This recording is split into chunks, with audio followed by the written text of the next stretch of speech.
The smell of overcooked pot roast lingered in the kitchen like a ghost that refused to leave. The Johnsons' house had always been a place of rigid routine, meals at 6, polite conversation, and silence where honesty should have lived. But tonight, the silence was different. It had weight. It buzzed in Allison's ears louder than her father's fork scraping across the plate. She sat across from them, pushing her mashed potatoes around like a child. Her mother's lipstick was too red for such a tired face, and her father hadn't looked her in the eye since he'd sat down. The air was thick, and Allison's chest tightened with the kind of anticipation you get before a storm breaks. She could feel it coming. Her mother was the first to speak. "We need to talk," she said, as if announcing a change in dinner plans. Allison looked up slowly. Her throat went dry. "We've been doing a lot of thinking," her father added. "You're nearly 30, and, well, things haven't turned out the way we hoped. You've been aimless, drifting, and draining," her mother said, folding her napkin. "We feel like we made a mistake." Allison blinked. "What? A mistake?" her mother repeated. "We're not saying we didn't try. We did. But raising you, it was a burden we weren't prepared for. And we can't pretend anymore." For a moment, everything froze. Her fork fell onto her plate with a hollow clang. She stared at them, but their eyes were empty of remorse, just tired. Tired of her. "I see," she said quietly. "You don't have to make this dramatic," her father said, shifting in his seat. "We're just being honest." She stood up slowly, as if any sudden movement would shatter what was left of her composure. She didn't cry. She didn't scream. She just nodded. "I'll leave by morning." They said nothing. She packed with the precision of someone who'd rehearsed the moment 1,000 times. T-shirts, jeans, the old teddy bear she kept hidden in the closet. She didn't take everything, just enough to disappear without being missed. She left the diary on her bookshelf, half buried under novels no one had touched in years. Maybe part of her wanted them to find it. Or maybe she just forgot. It didn't matter. At dawn, she walked out the front door and didn't look back. The motel was cheap and smelled like cigarettes, but it had hot water and a lock on the door. Allison worked remotely, enough to survive. She didn't answer texts. She turned off the location on her phone. No one called anyway. At night, she wrote. The words poured out like blood. She filled page after page in a new notebook, recounting everything they never saw: the panic attacks at 12, the eating disorder at 15, the pills at 23. The nights she stood at the edge of bridges or stared at the pills lined up like soldiers. She wrote it all ugly, raw, unedited. It wasn't revenge. It was survival. Every letter was a scream she never dared to make. Back in the Johnson household, the air was still. Her room remained untouched, except for one thing. Her mother had gone in to collect some laundry and found the diary on the shelf. At first, she almost tossed it aside, but curiosity won. An hour later, she was on the floor, sobbing, the journal open on her lap. Her husband stood behind her, silent, pale, reading over her shoulder. Neither of them spoke. The truth was written in ink they couldn't erase. The motel room smelled like mildew and old coffee, with thin walls that did nothing to block the sounds of lives unraveling around her. Room 9, just off the main highway. A buzzing neon sign outside the window flickered all night long, vacancy, like a cruel reminder of her own emptiness. Allison didn't cry. She hadn't since that dinner. Instead, she fell into a rhythm. Wake up, shower, microwave oatmeal, work her remote job for a small marketing agency that barely noticed her absence, eat instant noodles, write in her new diary until her wrist ached, sleep restless and shallow. No one called. No one checked in. She wasn't surprised. Her parents weren't the nurturing kind. Growing up, praise had been rare. Love was conditional. Everything came with a scorecard: grades, weight, job titles, social image. And Allison? She'd always been just shy of acceptable. Her first panic attack came at age 11, after she failed a spelling test. Her mother called her dramatic. Her father said she was too soft for this world. They didn't get therapy. They got silence. Years later, in college, she took a bottle of sleeping pills and left a note. Her roommate found her in time. She spent a week in the psych unit, but her parents never visited. They sent a text. "Call us when you're better." She never did.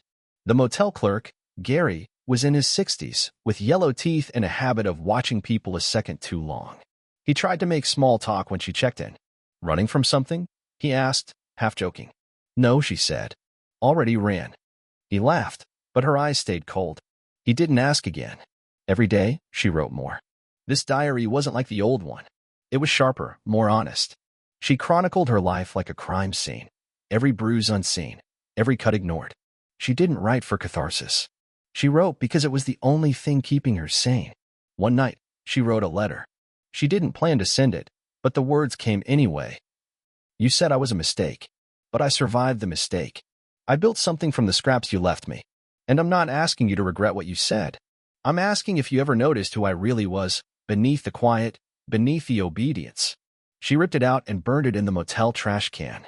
By day 6, Alison had memorized every crack in the ceiling. She knew the sound of the ice machine 3 doors down. She had started reading her old emails to remind herself who she used to be before all the silence turned her numb. Then came the dreams. They weren't nightmares in the traditional sense. No monsters, no blood. Just her, in her childhood home, walking through empty rooms, calling out. No one answering. She'd wake up drenched in sweat, the sheets twisted around her legs like restraints. That morning, she opened her laptop and stared at her inbox. Empty. A wave of dizziness hit her, followed by nausea. She realized she hadn't eaten in almost 2 days. She forced herself to open a protein bar and chew, one bite at a time. Her hand trembled as she lifted her pen again. Sometimes I think I died years ago, and this is just the echo of me. She didn't know why she was still writing. Maybe she hoped someone would read it. Maybe she didn't. Back home, her parents sat in her childhood bedroom. The old diary was now covered in sticky notes, bookmarks, and tear stains. They had spent 3 days reading and rereading it, trying to piece together the daughter they never really knew. Her father sat stiffly on the edge of the bed, a man who once said emotions were for the weak, now blinking back tears he couldn't understand. Her mother clutched the diary like a Bible. She hated herself, her mother whispered. She really thought we hated her. Didn't we? Her father said quietly. They both went still. And then came the guilt, not sharp, but slow and suffocating, like smoke filling a room. They hadn't intended to snoop. But after Alison left, the house became too quiet. Her empty room became a vacuum, pulling in every ounce of guilt they tried to ignore. On the 3rd day, her mother wandered in, telling herself she was just gathering laundry. She hadn't done Alison's laundry in years. That's when she saw the book, wedged between dusty novels and an unused lamp. A soft-covered diary with bent pages and a cracked spine. She opened it. By the 3rd page, her knees buckled. She read the first entry aloud in a whisper. March 12th. I was 12 when I realized I'd never be enough for them. My A- in math meant I was lazy. My quietness meant I was ungrateful. I learned to disappear in the same house I lived in. She flipped further. Age 15. I locked myself in the bathroom and cried for 2 hours. They never noticed. I wiped my eyes, went down to dinner, and smiled while they asked why I was being moody. Tears streamed down her cheeks. She didn't notice her husband standing behind her until he said, "What are you reading?" He took the book gently, like it was something sacred.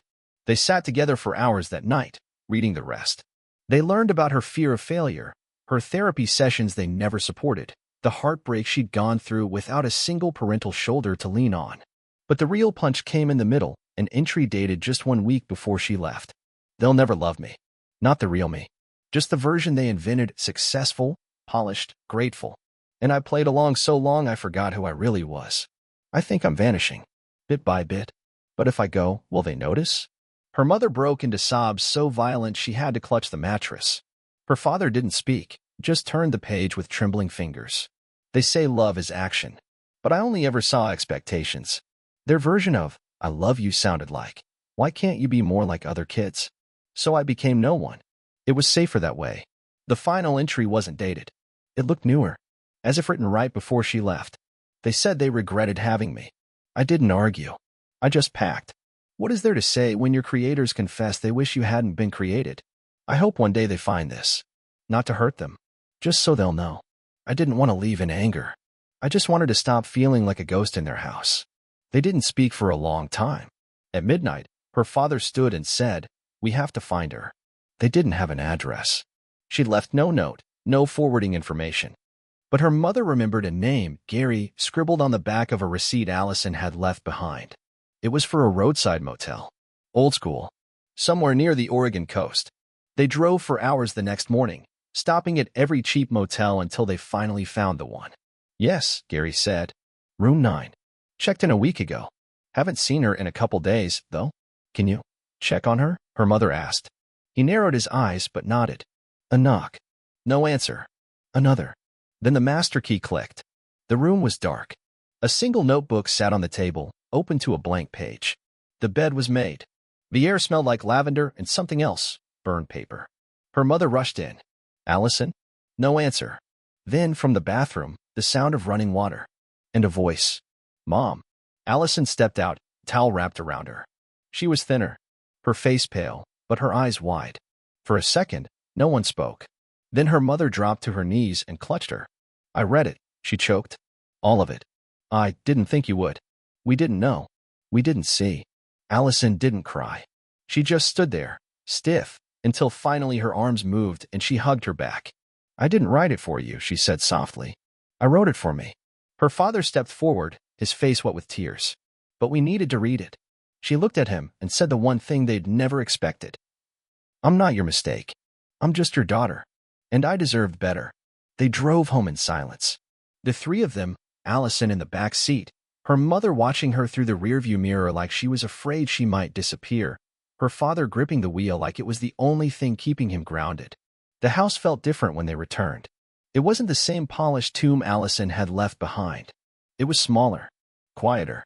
Every corner held echoes now of what wasn't said, of what could have been done differently. She walked slowly through the living room, past the same family photos where she always stood at the edge of the frame. Always smiling. Always small. Her old bedroom hadn't changed, but she noticed the diary sitting on her desk, bookmarked, highlighted. Studied like scripture. They had read it all. Her mother approached the doorway carefully, as if Alison might bolt again. You don't have to stay, she said softly. We know we have no right to ask. But if you want to, if you'd let us try. Alison looked at her. You want to fix this? Her mother nodded, tears welling. You can't, Alison said. But maybe you can start by listening. The next few days were cautious. No grand apologies, no cinematic speeches. But her father sat with her at breakfast and asked how her work was going. Her mother left a cup of tea outside her door each morning, just like she used to, only this time. It wasn't accompanied by judgment or questions. They didn't pretend everything was okay. They didn't expect forgiveness overnight. But they listened. Alison would read entries from her new diary out loud in the evenings. At first, the words were stiff, her voice cold. But then the diary became something else, not a weapon, not a shield, but a bridge. She spoke, and they stayed. Not to fix her. Not to defend themselves. Just to sit in her pain. One evening, she handed them a letter. Folded neatly. No envelope. You told me I was a regret. And for a long time, I believed you. But I'm not your regret. I'm your reckoning. You taught me to disappear, and I became a writer because it was the only place I could exist. You tried to mold me into a shape you could love, but the pieces didn't fit. And when I broke, you called me fragile. But I am still here. I left not because I hated you, but because I needed to love myself enough to walk away. And now, I am learning to return, not as a daughter looking for approval, but as a woman setting boundaries. If we're to be a family again, it starts with truth, even when it hurts. Her mother cried quietly as she read it. Her father placed it on the table like something precious. In time, things shifted. There were therapy sessions, awkward at first, then brutally honest. There were late-night talks that left them raw. They unearthed years of damage, and Alison saw, for the first time, that her parents hadn't been born cruel. They were flawed, broken by their own upbringing, shaped by silence the way she had been. They weren't villains. But they weren't blameless, either. She didn't need them to be perfect now. She needed them to try. And they did. Months passed. Alison moved into a small apartment across town. Not far, but far enough to breathe. She decorated it with second-hand furniture and soft lighting. Her shelves were lined with notebooks, all full. She published a piece anonymously, a letter from the regret. It went viral. People reached out. Strangers who had grown up like her, who thought they were alone. She started a support group online.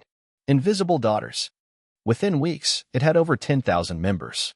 She found her voice. And for the first time, it didn't tremble. On her 30th birthday, she invited her parents over. They arrived nervously, holding a small cake and a framed photo of Alison at age 7, grinning in a handmade costume, one she had sewn herself. Her mother whispered, "You always wanted to be seen." Alison smiled, genuinely this time. "I still do. But now I know I deserve to be." They ate, and laughed, and cried again. No more pretending. Just people, trying. Just a family, healing.